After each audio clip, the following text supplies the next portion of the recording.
Good afternoon. You're watching Business World Live. I'm Jess De Los Santos. Let's take a look at how the local bourse closed today, Monday. All right, shares may have swung between gains and losses earlier in the session, but it's been an uphill climb since then. The main index has bounced back from last week's loss, ending the session to 7,254. Gains made even as a fourth case of the Omicron variant has been detected in the country. Not only that, experts and even the health department have both detected an uptick in COVID infections, especially in Metro Manila. This as restrictions continue to be laxed during the holidays. We'll give you more details on both stories later. Other than that, we're expecting the president to sign the 2022 budget tomorrow, at least according to the budget department. He is expected, though, to veto some items, but the agency says we have to wait until he inks the next year's spending plan. For now, let's take a look at some of our blue chips and how they performed today. You'd see here, BPI is a day's outperformer, up by 3.4%. Not far behind, you have Wilcon Depot also increasing close to 3.2%. A number of big stocks also gaining more than 2%. There's Aboitiz Equity Ventures, ICTSI, Bloomberry, and even BDO.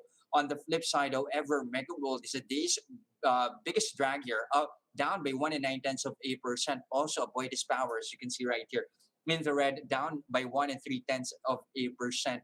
This is they announced that COO Jaime Jose Aboitiz is set to retire by January 1st. Again, Aboitiz Power ending the session down 1.3%. Also, outside the main index, let's have a quick check on some of our stocks here, particularly Solar Philippines. Earlier in the broadcast, we already reported about how they are set to commence the construction of their Nueva Ecija plant. That's meant to be the largest solar project in Southeast Asia. Proceeds, of course, from its 2.7 billion peso IPO will be used for the first 50 megawatts of the facility, which has a target capacity of 500 megawatts. The goal is for the first phase to deliver power to the grid by next year. As you can see right here, you have Solar Power Philippines or Solar Philippines increasing by 20% in today's session, now at 1 peso and 38 centavos a share. Also, earlier we told you about stockbroker CTS Global Equities plan to go public. Well, this time we have another firm planning to list that is Frutas subsidiary Balay ni Frutas. They are set to file a 309 million peso IPO. That's for a total of 325 million primary common shares with 50 million secondary common shares. Frutas also to allot over allotment option of 37.5 million common shares. They're targeting a maximum price of 75 centavos a piece. Funding is, capital to be raised will serve as funding for network expansion, commissary setup, and finance future acquisitions. Checking at how Frutas, however, has performed today, it's down by 1.6% to a peso and 21 centavos a piece. Here are other headlines we're keeping our eyes on. The country has detected its fourth case of the Omicron variant. The health department says the patient is a 38-year-old female who traveled to Manila from the United States. The patient arrived at NAIA on December 10 on board a Philippine Airlines flight. She tested positive for COVID-19 in her first test taken December 14, as well as a retest on December 25. The patient is currently under home isolation and has been asymptomatic since last week.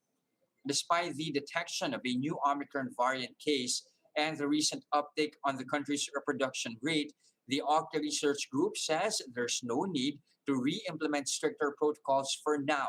Professor Guido David says the increase in the R naught does not automatically signal an uptrend in cases. He explains this could only be a temporary increase as observed during the holidays. The expert says health officials should first wait for the complete data before implementing stricter protocols so they can have a clearer picture of the country's COVID-19 situation.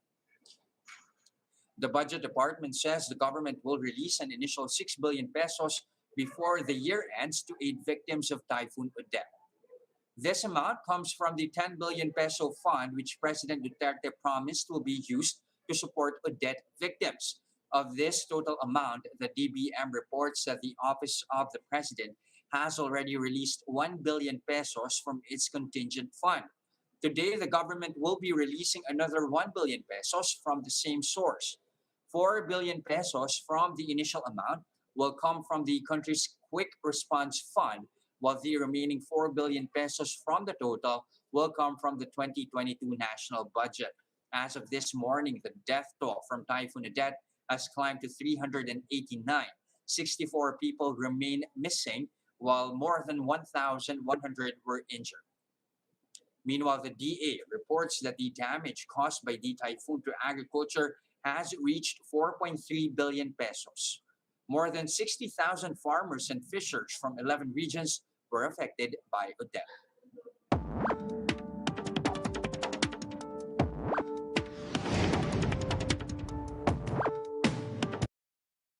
To find out more details about how much damage the agricultural space incurred during Odette's onslaught, we have on the show Agriculture Assistant Secretary Noel Reyes joins us on the line. Good afternoon, Nasik Reyes. Thank you for joining us. Thank you again, Jess, for this opportunity and Merry Christmas. Merry Christmas, Asik Reyes. Well, Yes, Jess. not much of a happy Christmas, especially for some of our kababayans in Visayas and Mindanao. So far, at least according to reports, agricultural damage has reached 4.3 billion pesos. Are we expecting that to increase further? And which sectors and products and regions have been most heavily affected? Yes, we expect that to increase further. So as of yesterday, 6 p.m., we have about 4.3, as you said, 3 billion pesos worth of damage from 11 regions. They are Calabarzon, Mimaropa, Bicol, Western, Central, and Eastern Visayas, Zamboanga Peninsula, Northern Mindanao, Davao, Soc-Sargen, and Caraga. So again, uh, we're expecting this figure to increase further as our people and our local government unit uh, teams will be able to validate the damaged areas in these 11 provinces. But it's good to say that we save a lot of production because we just harvested the main rice crop from Mhm. 11,000 hectares and all over the country with an equivalent production of 34,000 metric tons worth 615 million. And also, Mhm. we also harvested corn from 2,500 hectares from several regions, amounting to 7,000 metric tons. So again, because of our early warning system, we're able to advise our teams in the affected regions to advise farmers and fishers respectively. So we're allotting 2.6 billion pesos worth of assistance to farmers and fishers in these 11 regions. So it is composed of 1 billion worth of quick response fund for the rehabilitation and recovery of affected regions, and 828 million worth of insurance coverage for those Okay. who are able to insure their crops, livestock, and fisheries. Also, we're giving away free seeds, no? Rice seeds worth 148 million, 57.6 million worth of corn seeds, and about 44.6 million worth of vegetable seeds. So we're also allotting half a billion pesos for an emergency loan for affected farmers and fishers worth 25,000 per borrower at zero Mhm. interest, payable in 5 years. So that's a 2.6 billion package from the DA, PCIC, and other BIFAR and livestock program. Okay, you've at least Yes, yes, itemized a lot of relief aid there for farmers. A lot of aid that they at least can expect over there in Visayas and Mindanao. But also interesting that you mentioned at least for the crops sector, much of the production has been saved, but not necessarily the same yes, for livestock. I mean, we're already seeing prices spiking, especially when it comes to pork and meat products. How is this recent yes. calamity going to affect the prices of goods? Not much, Jess, but it seems it's a frenzy. It's a holiday season, so demand has a lot to do with it. The supplies is stable, coming from the local hog industry, and also we're seeing a spike in the demand. That's why the increase in prices. Okay, so you safe to say that the spike that we're seeing, at least in prices of pork and other meat products, is really due to the holiday season and not much brought about by typhoon again. Yes, yes, correct.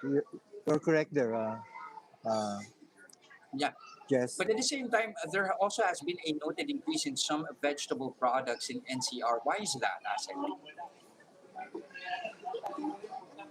Uh, I don't think so, but we also based on our monitoring, ampalaya is the pinakbet vegetables. They're stable. Ampalaya, sitaw. We only see a 10 peso increase in pechay, and none for eggplant is still at 100 pesos. Tomato at 60, and Mhm.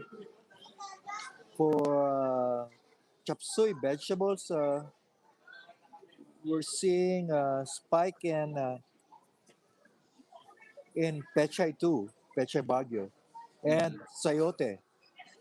Okay, all the rest, cabbage is at 80 pesos, carrots 90, bichuelas, Baguio beans 80, potato 80, and that's it. No? So Mhm. again, we're seeing an increase in just a few of these pinakbet and chapsui vegetables. But Asik, also, I have to point this out. Are we going to expect supply issues, especially here in Metro Manila and Luzon, considering that a number of ports and gateways from Visayas and Mindanao have also been battered? Yeah, not much on the vegetable side, but more on the hog side because Mm. some of the uh, local pork, they're now coming from Visayas and Mindanao. So again, this is the challenge right now. The barges, the shipping vessels, the bottoms as we call them, Mhm. they are limited right now because Mhm. of the ports, no? Mhm. Congestion in the ports. Mhm. So question is, that of course is going to somehow eat up on supply or at least lessen supply here in Luzon. So does that mean we should at least expect further price increases in the future? Yeah, probably just January, February until logistics movement will be restored to normal. Mm-hmm. Now, given that as well, good thing you mentioned that. When do we Okay. expect agricultural activity, especially in the Visayas and Mindanao, to recover? In this, we're pouring in a lot of assistance and, uh, of course, the quick response fund. You know, it depends on how fast DBM can release the money. Mm-hmm. So we're looking forward to receiving the money first, second week of January, and thereabouts, third and fourth week, we'll see some improvement. Mm-hmm. Okay, so safe to say, I mean, you itemize a lot of aid that's going to be poured Just in for farmers and fishers. So safe to say, none of that yet has been dispersed. yes, yes.